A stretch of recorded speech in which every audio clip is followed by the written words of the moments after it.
السلام علیکم۔ ایک بزرگ نے 3 بندوں کو پرندے دیے، چھری ہاتھ میں دی، کہا کہ جہاں کوئی نہ دیکھ رہا ہو اس کو ذبح کر کے لاؤ۔ تو ان میں سے 2 پھر آ کے واپس آ گئے، اور ایک نے دیوار کی اوٹ بیٹھ کر اس کو ذبح کر کے لایا، اور جنہوں نے ذبح نہیں کیا انہوں نے کہا کہ ہم جہاں بھی گئے ہمارا اللہ ہمارے ساتھ تھا، دیکھ رہا تھا، تو میں کیسے ذبح کرتا۔ ان دونوں کو کہا کہ تمہارے اندر وہ صلاحیت ہے جو بزرگی والی صلاحیت، تو آپ بیٹھ جاؤ۔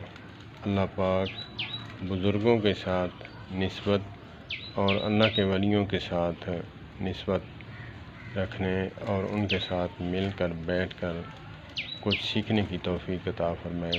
کیسا قیمتی جملہ ہے کہ پرندہ دیا اور پھر کہا اس کو ذبح کرو جہاں کوئی نہ دیکھ رہا ہو۔ تو ایک نے ذبح کیا، اس نے کہا کوئی نہیں دیکھ رہا، دیوار کی اوٹ۔ 2 جو تھے انہوں نے کہا ہمارا رب ہمیں ہر حال میں دیکھ رہا ہے۔ تو بزرگوں نے کہا کہ کوئی نہ دیکھ رہا ہو۔ السلام علیکم۔